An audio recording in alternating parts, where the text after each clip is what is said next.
This is CNN Breaking News. We're following breaking news, a truly stunning admission from the White House. Acting Chief of Staff Mick Mulvaney directly contradicting President Trump on a quid pro quo with Ukraine, saying hundreds of millions of dollars in U.S. military aid was tied to an investigation of Democrats in the 2016 election. Mulvaney told reporters to, quote, get over it. And that, quote, we do that all the time with foreign policy. Let's go straight to the White House. Our CNN chief White House correspondent, Jim Acosta, is there for us. Jim, we're hearing the president and the president's lawyers were truly stunned by Mick Mulvaney's admission. That's right, Wolf. The White House made a remarkable admission today as the acting chief of staff acknowledged there was a quid pro quo tying foreign aid to Ukraine to an investigation into the president's unproven conspiracy theory about the Democratic National Committee and the 2016 campaign. The president's legal team, we are told, was stunned by Mulvaney's performance, with one source telling CNN it was not helpful, but the White House seems to be saying quid pro so. For the acting chief of staff, it was a moment of high drama, as Mick Mulvaney conceded that the Trump administration's hold on military aid to Ukraine was connected to the president's desire to investigate the Democratic National Committee's actions during the 2016 election. A quid pro quo. We do that all the time with foreign policy. I have news for everybody. Get over it. There's going to be political influence in foreign policy. I'm talking to Mr. Carl. That is going to happen. Elections have consequences, and foreign policy is going to change from the Obama administration to the Trump administration. Mulvaney's comments came as a shock to members of the president's legal team. One source told CNN people are a bit stunned.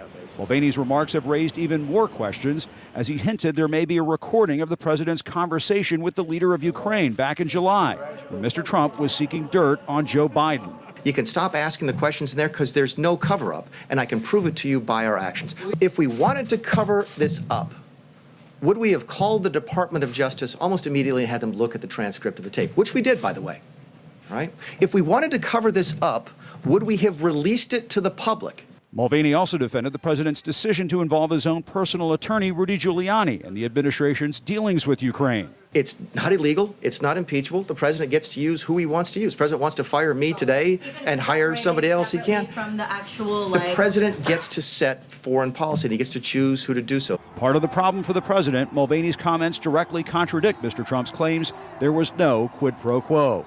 Now all of a sudden, Schiff doesn't want to talk to the whistleblower. Now all of a sudden, quid pro quo doesn't matter because now they see in the call there was no quid pro quo. The whistleblower said quid pro quo 8 times. It was a little off, no times. Mulvaney's moment overshadowed Mr. Trump's announcement of a stoppage of Turkey's attacks on the Kurds in northern Syria. On behalf of the United States, I want to thank Turkey. Mr. Trump congratulated Turkey's president for hitting the brakes after receiving a green light from the White House. I just want to thank and congratulate, though, President Erdogan. He's a friend of mine, and I'm glad we didn't have a problem because, frankly, he's a hell of a leader, and he's a tough man, he's a strong man, and he did the right thing. GOP Senator Mitt Romney accused the president of turning his back on Kurdish U.S. allies. What happens now to the Kurds and why Turkey will face no apparent consequences. Further, the ceasefire does not change the fact that America has abandoned an ally.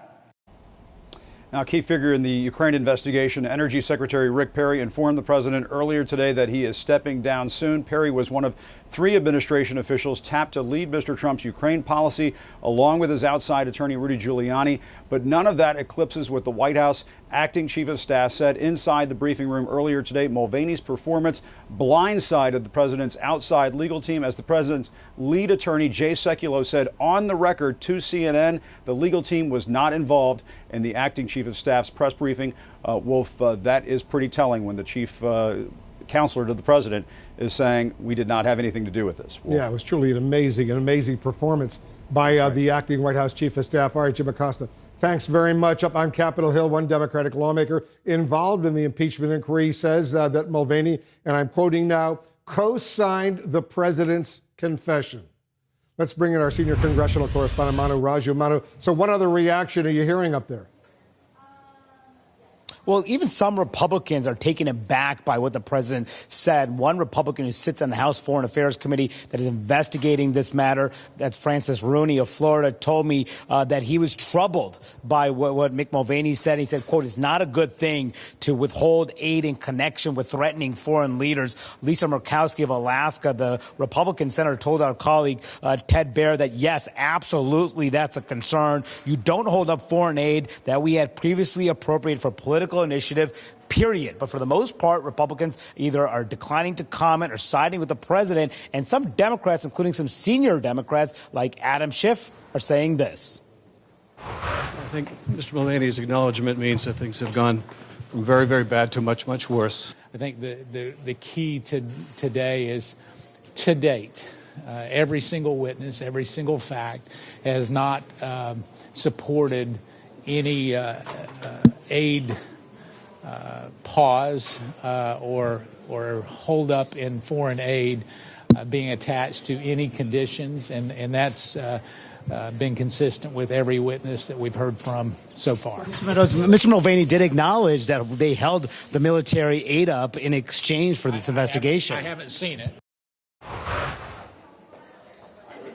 So he said he hadn't seen exactly what Mick Mulvaney said because they were in this closed-door session with the key witness today in this impeachment probe. But expect this to continue to be a line of questioning next week when more witnesses come in asking about what happened with that military aid. That's one aspect of it. But, Wolf, you heard Democrats say right there, this acknowledgement essentially confirms what they have been seeing, that the president withheld military aid clearly, in their view, to advance his political interests, Wolf. And it also comes at a time when the U.S. ambassador to the European Union, Gordon Sondland, has been testifying up on Capitol Hill today. What kind of impact is that having?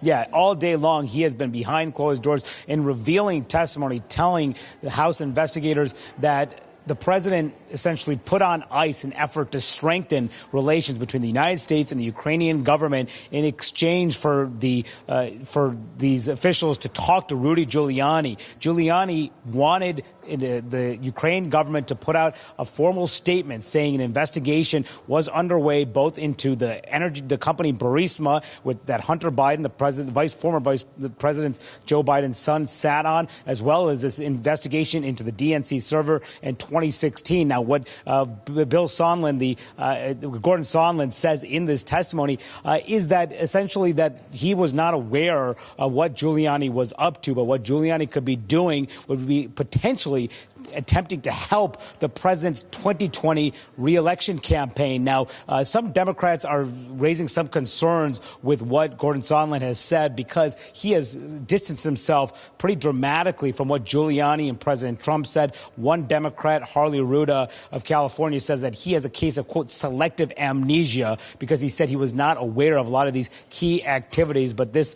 testimony, Wolf, expected to go on for several more hours. It is one key political appointee here acknowledges what he says is troubling the action by the president and Rudy Giuliani. Yeah, all these witnesses that have been testifying 7, 8, 9, 10 hours over the past several days. Thanks very much, Manu, for that report. Mulvaney's admission appears to be the rollout of a new legal strategy to try to fight the impeachment inquiry. Our senior justice correspondent, Evan Perez, is working that part of the story for us. Evan, some of Mulvaney's explanations today came as a surprise to Justice Department officials. What else are you learning? Yeah, Wolf, this was a test drive of a legal strategy, and it immediately ran into a ditch. Mulvaney's mention tying what he says Giuliani and the president were doing about the aid and tying it to a Justice Department investigation really drew a sharp reaction from the Justice Department. I'll tell you what one senior Justice Department official said, quote, "If the White House was withholding aid in regards to the cooperation of any investigation at the Justice Department,